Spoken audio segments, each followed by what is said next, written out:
Amigos queridos, em nome de Jesus, uma vez mais reunidos, trazendo em nossos corações as verdadeiras alegrias do Espírito, buscamos elevar a nossa sintonia às faixas espirituais sublimes dos corações misericordiosos que, em nome de Jesus, são conosco, nas faixas luminosas do bem, da benevolência e da mansuetude, para que sejamos espíritos mais pacificados e pacificadores, mais amoráveis e mais amorosos, junto de todos aqueles que nos cruzarem o caminho. Ampara-nos nesta hora, Senhor, e dá que as nossas imensas dificuldades sejam suavizadas para que prevaleça em nós verdades de vida eterna, estes clarões de luzes a iluminar os nossos sentimentos. Aqui presentes estão solenemente os tarefeiros de Jesus responsáveis por este Evangelho, para os quais suplicamos com humildade que nos amparem e que nos façam instrumentos dignos e úteis a serviço do bem, onde quer que estejamos, deixando-nos envolver pela suavidade deste momento. Em nome de Jesus e dos bons Espíritos, iniciamos as reflexões do Evangelho desta manhã. Obrigada, Senhor, obrigada, amigos, e que assim seja, Mestre. Do Evangelho segundo o Espiritismo, o capítulo 7, Bem-aventurados os pobres de espírito, ou seja, bem-aventuranças para os humildes. E é dentro desses conceitos de humildade que a equipe do Espírito Verdade coloca para nós a inteligência, a missão do Espírito inteligente na Terra. E de que inteligência o Evangelho fala? Da inteligência espiritual, que transcende a inteligência cognitiva, que transcende a inteligência emocional e que vai para os parâmetros da espiritualização da existência. Então, nós podemos dizer que a inteligência espiritual são de espíritos espiritualizados e, com isso, angariam valores inalienáveis, que são os filtros conscienciais para as suas ações. Diz o Evangelho: a inteligência é rica de méritos para o futuro, mas com a condição de ser bem empregada. Se todos os homens dotados se servissem dela segundo os desígnios de Deus, quais são os desígnios de Deus para a nossa inteligência? A vontade de Deus sempre é que nós sejamos perfeitos. Para isso, nos instrumentaliza de recursos. A inteligência, como nós já sabemos, é o atributo essencial do espírito, tanto quanto o pensamento. A inteligência não se manifesta sem o pensamento. O pensamento não se manifesta sem a inteligência. No nosso campo mental, os atributos e as potencialidades não caminham dissociadas, elas são absolutamente integradas. Então, a missão do homem inteligente na Terra é que ele conduza inteligências retardatárias a Deus. E para conduzir inteligências retardatárias a Deus, o espírito precisa estar espiritualizado, tendo como paradigma o cristianismo. Então, vamos ver como Emmanuel traz para nós uma lição que está naquele livro Evangelho segundo Mateus, de Emmanuel, por Emmanuel, uma lição que vai mostrar os contrastes que nós temos ainda na humanidade do uso e do abuso, porque há abusos, né, da inteligência.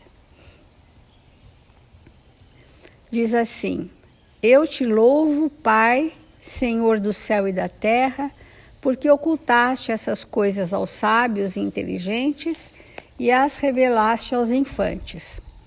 Então, aos simples, né? Os sábios e os inteligentes, no caso aqui dessa citação de Mateus, está relacionado àqueles que caminham com a inteligência apartados da moral.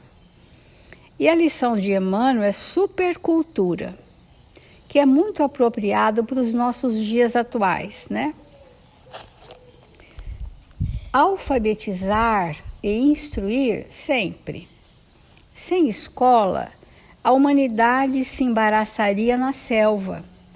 No entanto, é imperioso lembrar que as maiores calamidades da guerra procedem dos louros da inteligência sem educação espiritual. Então, as maiores catástrofes da humanidade que foram geradas a partir de inteligências humanas e não de inteligências espirituais, porque Emmanuel já nos mostrou a diferença. As inteligências humanas caminham dentro do materialismo. E essas inteligências incautas, desprevenidas quanto aos valores do espírito, podem ter sido auxiliadas ou colaboraram direto ou indiretamente com essas grandes calamidades, como, por exemplo, as guerras. Quantas inteligências hoje estão a serviço de pesquisas para a destruição da humanidade em massa, seja por micro-organismos, seja por energia nuclear, seja por coisas que talvez nem alcance a nossa compreensão, estão ali dia e noite trabalhando a serviço de como vamos poder exterminar populações, né? Estão a serviço disso. E quando isso está assim maciçamente no planeta, em vários países, o que acontece? Nós fazemos uma atração vetorial às legiões. Então, as legiões de espíritos das trevas, também inteligentes, porém não moralizados, eles se associam a essas pesquisas porque também eles têm as mesmas intenções nefastas. Então, a intelectualidade requintada entretece lauréis à civilização, mas por si só não conseguiu até hoje frenar o poder das trevas. Olha a força da inteligência que não está associada ao Evangelho. Até hoje não conseguimos frenar o poder das trevas. E diante de uma intelectualidade requintada, de pessoas altamente capacitadas no conhecimento dos homens. Então, a supercultura, segundo Emmanuel, monumentalizou cidades imponentes e estabeleceu os engenhos que as arrasam. Levantou, então vamos ver as grandes descobertas, levantou embarcações que se alteiam como sendo palácios flutuantes. Então os grandes transatlânticos, né, são palácios hoje, os mesmos que tinha na Idade Média. Os palácios agora estão sobre as águas. Então, olha que interessante. Sendo palácios flutuantes, e criou o torpedo que as põe a pique, porque também são desses grandes transatlânticos que se enviam torpedos e mísseis. Estruturou asas metálicas poderosas que, em tempo breve, transportam o homem através de todos os continentes, e aprumou o bombardeio que lhe destrói a casa, o uso da inteligência. Assim como hoje, né, a aviação é realmente um recurso muito sofisticado e importante, necessário para o nosso planeta, essas mesmas aeronaves podem ser, então, ter como objetivo o bombardeio. Então, Emmanuel quis mostrar que a supercultura, que a inteligência muito estruturada no conhecimento, ela pode agir em benefício do conforto dos homens da Terra, mas pode também agir para destruir.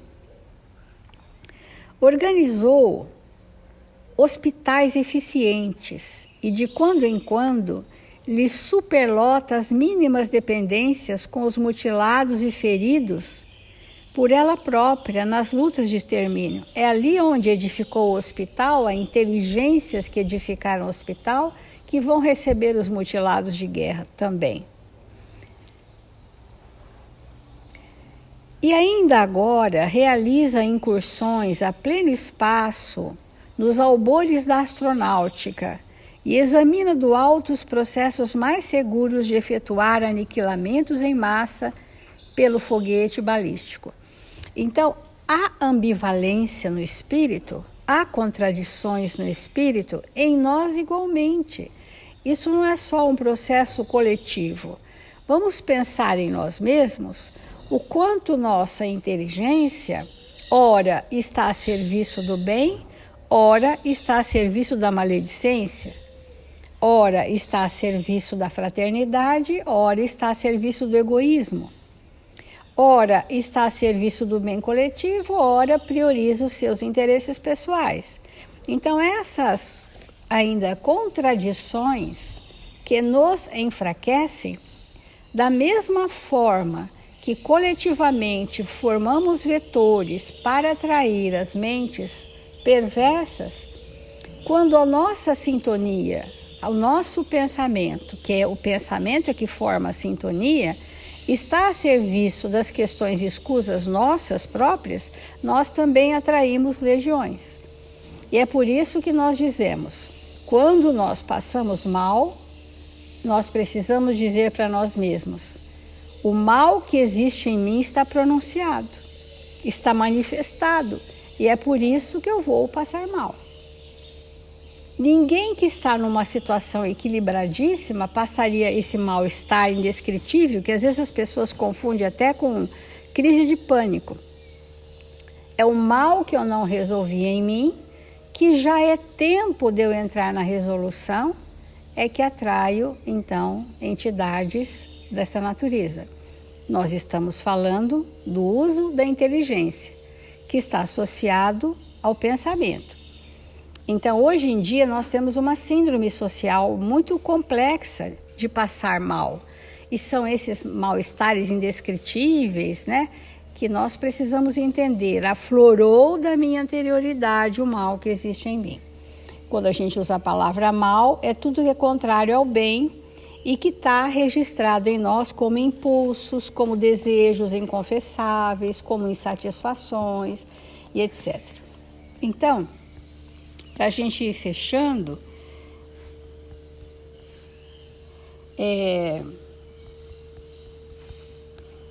iluminemos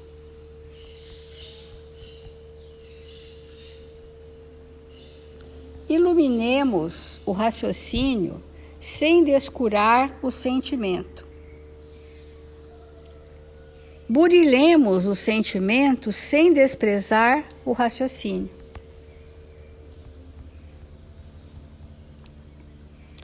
Porque como que nós vamos iluminar o raciocínio?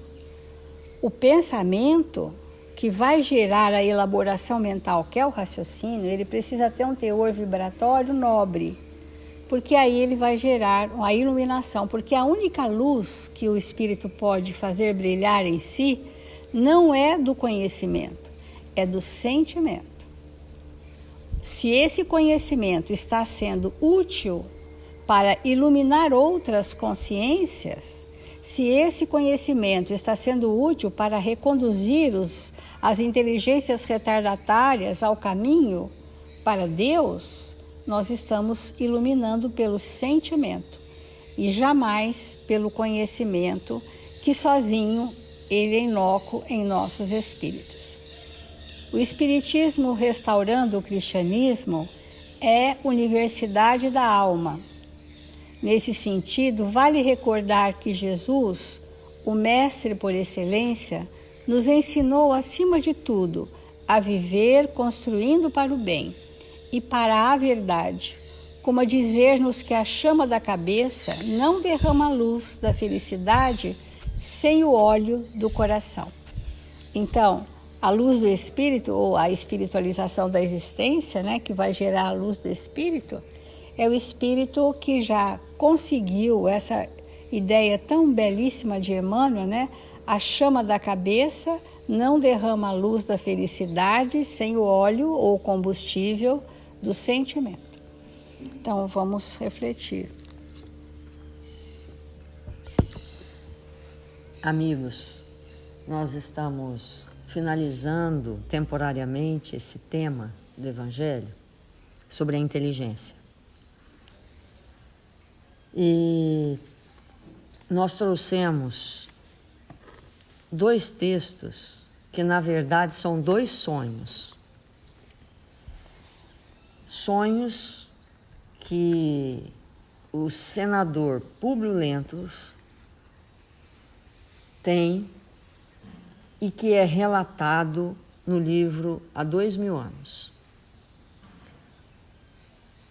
Ele tem esses sonhos e o primeiro sonho ele conta numa conversa com Flamílio Servus,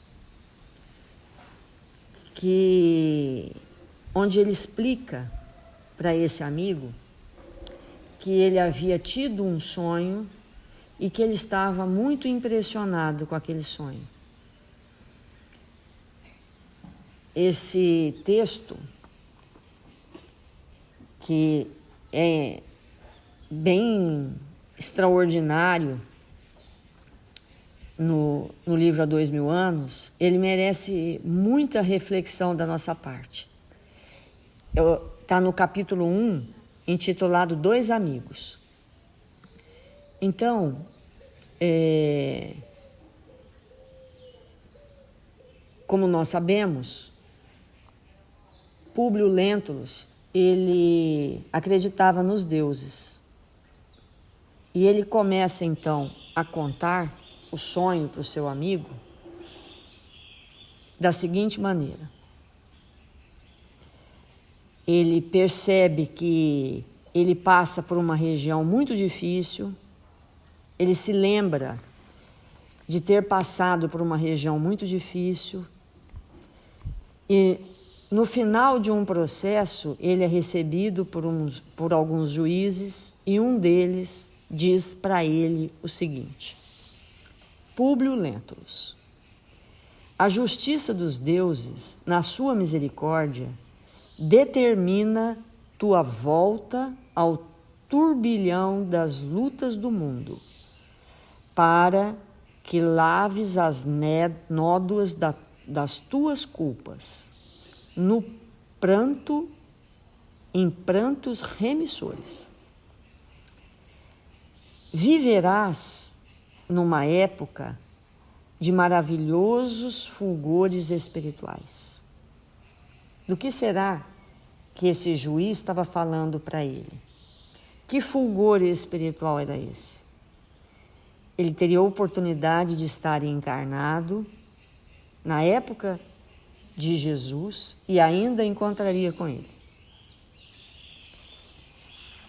Então viverás numa época de maravilhosos fulgores espirituais, lutando com todas as situações e dificuldades.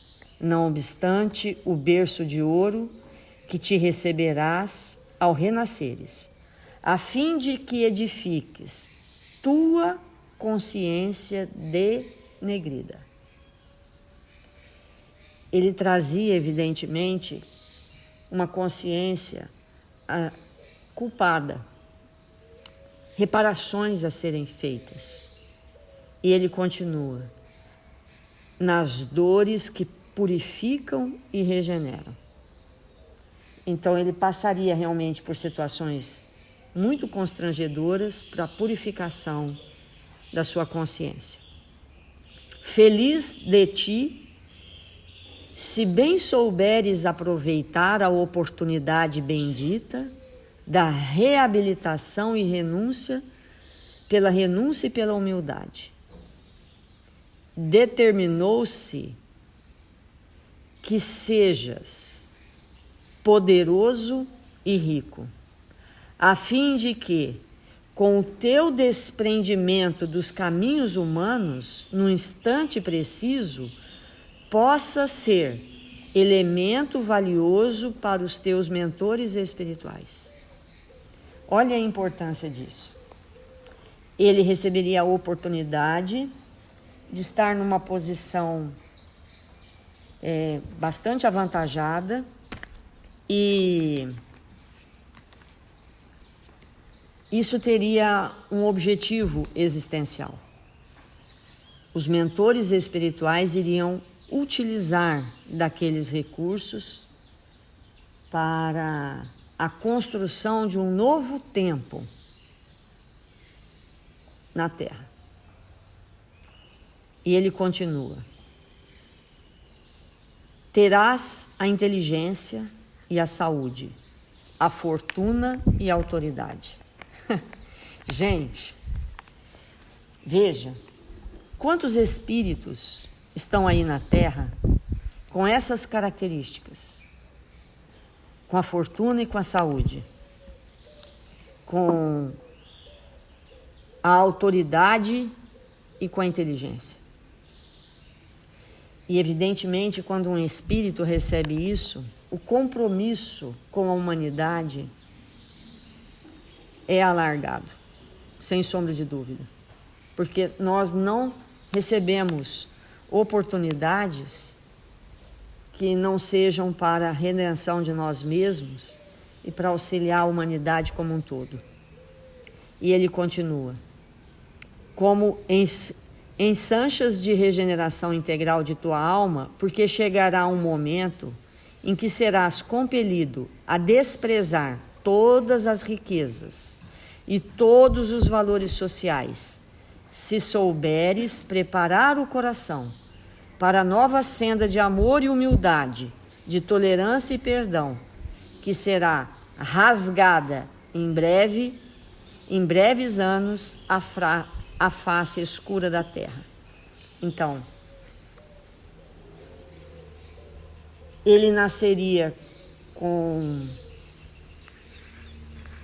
possibilidades de riqueza, de inteligência, de saúde, de poder, e num determinado momento abriria mão das riquezas do mundo para caminhar lado a lado com um coração que viria à Terra implantar na humanidade a humildade, a tolerância e o perdão.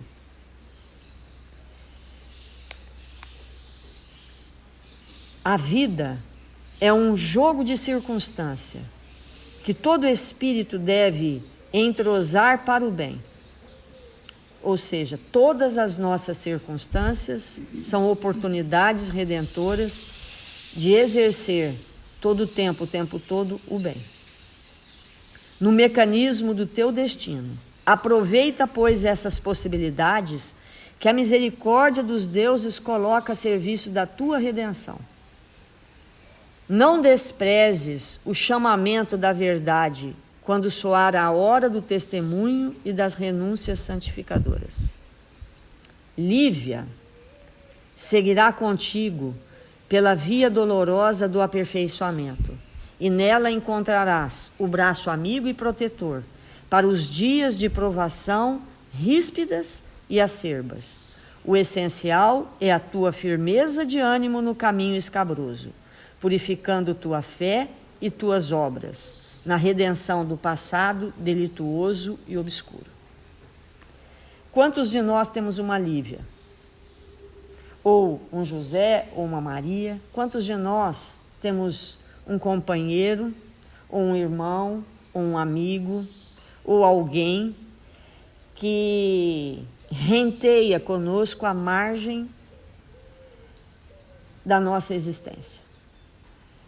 E que está ali aquele coração para que nós possamos nos apoiar, para que possa ser um incentivo de progresso, sem o qual nós não vamos dar conta de maneira nenhuma dos nossos compromissos na Terra. Mas nem sempre a gente enxerga. E no caso do senador, embora sem nenhuma sombra de dúvida amasse aquele coração, ele não compreendia de maneira nenhuma a superioridade moral e espiritual daquele espírito, sempre se considerando alguém superior a todos e a todas as circunstâncias. Então, nesse sonho que ele tem, que na verdade é quase um desdobramento, em que ele retoma aquele momento em que está sendo realizado o planejamento reencarnatório dele, e ali, o texto é grande, não dá para a gente trazer, mas vale como estudo extraordinário do que seja o planejamento reencarnatório. Ele é 100% esclarecido das suas necessidades espirituais. Passado algum tempo, no capítulo intitulado Na Galileia, ele tem novo sonho. E aí é bem interessante, porque nesse novo sonho que ele tem, que de novo é um desdobramento, a vida, a existência ainda na Terra seria longa, não estava próxima de acabar. Mas ele tem esse sonho que ele relata. Ele encontra, ele sonha e ele vê um juiz ostentando uma tonga extremamente alva. E esse juiz lhe dirige a palavra e diz o seguinte: Públio Lentulus, por que desprezastes o minuto glorioso com o qual poderias ter comprado a hora interminável e radiosa da tua redenção na eternidade?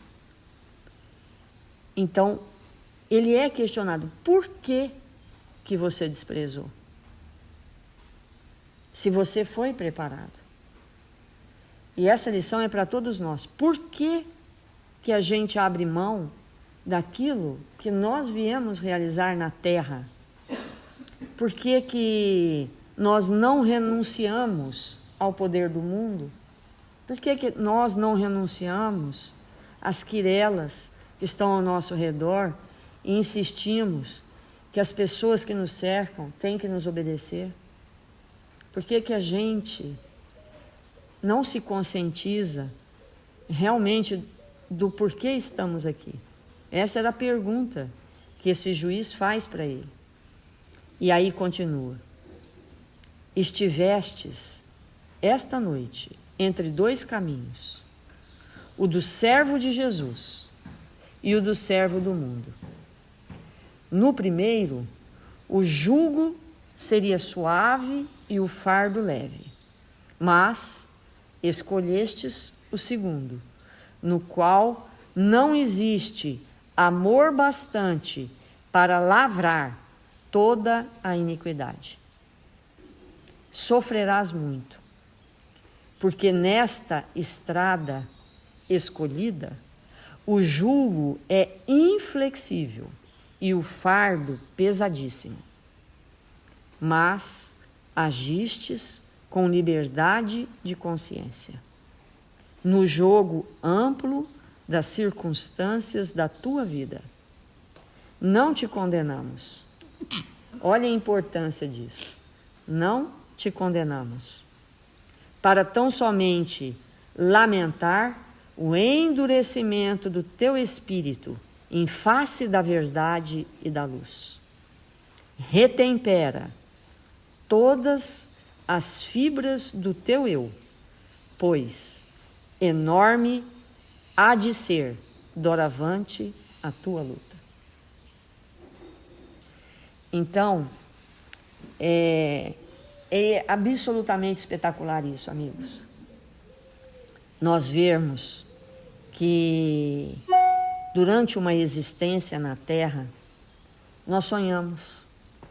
várias vezes, durante o desdobramento do corpo físico, nós vamos ter com aqueles que nos auxiliaram no planejamento reencarnatório. A gente acorda mais reflexivo, surge uma dúvida se a gente vai seguir ou não por aquele caminho, e muitas vezes nós escolhemos de novo, outra vez, uma vez mais, a mesma estrada de sempre, os mesmos equívocos de todos os tempos. Abandonamos os lares, abandonamos os relacionamentos, abandonamos a profissão, abandonamos os amigos, os pais, abandonamos a nós mesmos.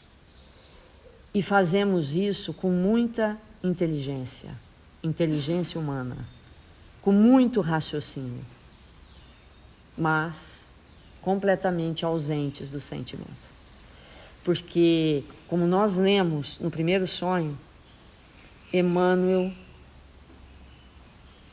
que naquela época era Públio Lentulus, veio dotado de vigorosa inteligência. E tudo o que ele fez foi na base de apurado raciocínio. Ele raciocinou muito para adentrar nas iniquidades que ele causou para ele mesmo e para todos aqueles que o cercavam. Então, amigos, não adianta a esperteza, não adianta a inteligência. O que conta é todo o tempo todo, a aliança da inteligência com o sentimento. Desprovido do segundo, a nossa história será de recapitulação. Recapitular, até que possamos realmente nos convertermos a Jesus. Não com palavras ou palestras, não no centro espírita, mas na atitude de um para com o outro e com todos que nos cercam. Então vamos fazer a nossa prece.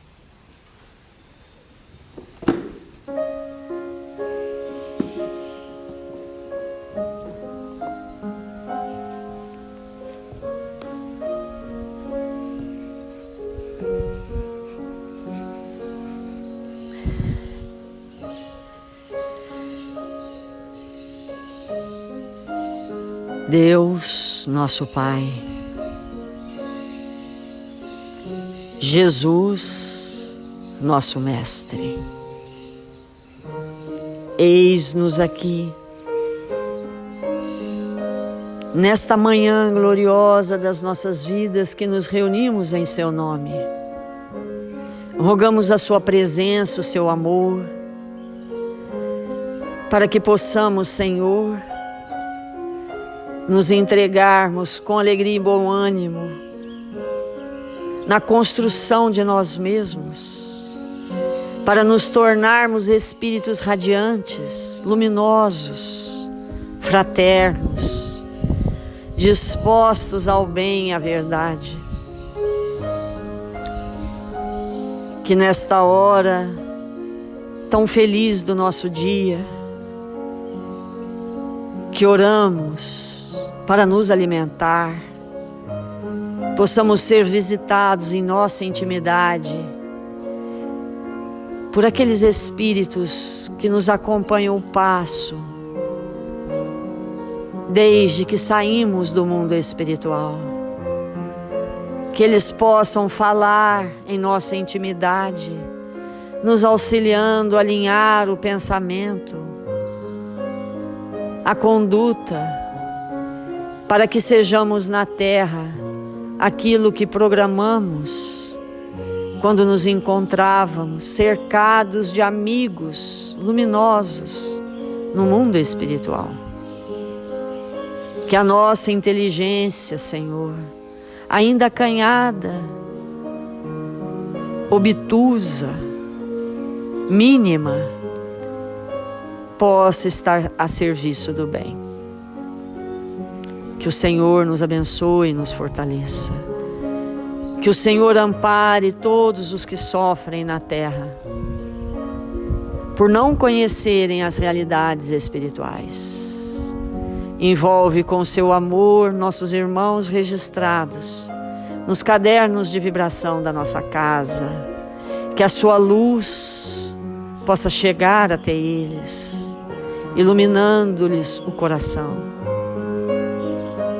E nós outros todos que nascemos no Brasil, que tivemos a glória de aqui sermos acolhidos por este ambiente renovador, possamos executar as nossas mínimas tarefas, contribuindo para que esta nação seja a cada dia e cada vez mais a pátria do Evangelho.